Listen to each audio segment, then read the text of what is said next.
सुप्रभात प्रिय छात्रों। कक्षा 4 विषय हिंदी व्याकरण। आज हम इस अपनी पाठ्य पुस्तक व्याकरण से पढ़ेंगे पाठ नंबर 1 भाषा और व्याकरण। तो आइए पढ़ते हैं।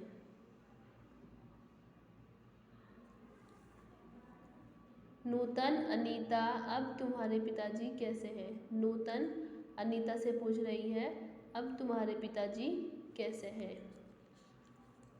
अनीता, आज अच्छा महसूस कर रहे हैं। तो नूतन कहती है, बहुत अच्छा, अब वे जल्द ही पूरी तरह से ठीक हो जाएंगे। ओके।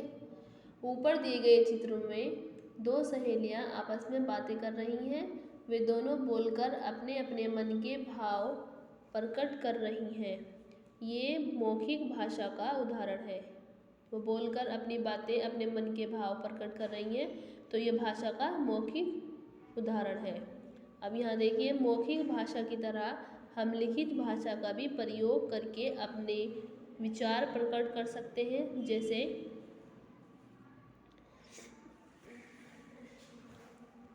ऊपर दिए गए चित्र में एक बच्चा पुस्तक पढ़ रहा है तथा दूसरे चित्र में अध्यापक ब्लैक बोर्ड पर लिखकर अपने विचार बच्चों तक पहुंचा रहे हैं। ये दोनों लिखित भाषा के उदाहरण हैं। इस प्रकार हम एक दूसरे के विचार लिखकर या पढ़कर भी प्रकट कर सकते हैं। अपने भावों और विचारों को हम जिस माध्यम से एक दूसरे तक पहुंचाते हैं उसे भाषा कहते हैं। अपने मन के भावों को हम जिस माध्यम से एक दूसरे तक पहुंचाते हैं उसे भाषा कहते हैं। अब यहाँ देखिए, पहले चित्र में बच्चा माँ से आइसक्रीम दिलाने का इशारा कर रहा है। दूसरे चित्र में भिखारी इशारे से खाने की वस्तु मांग रहा है ना।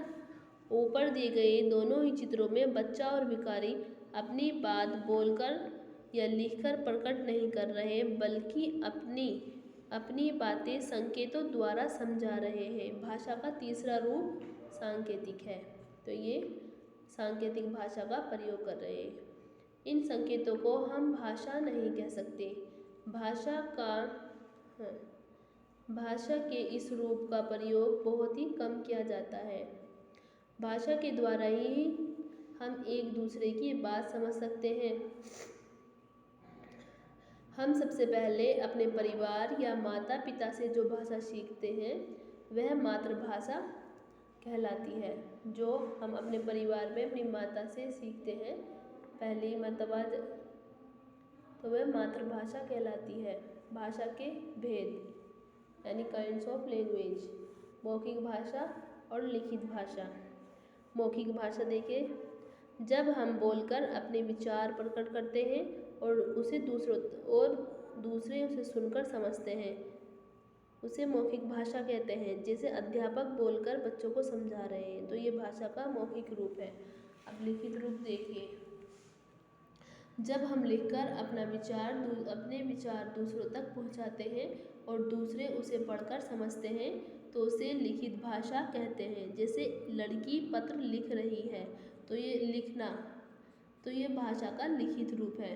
अन्य भाषाएं, बच्चों, संसार में विभिन्न भाषाएं बोली जाती हैं।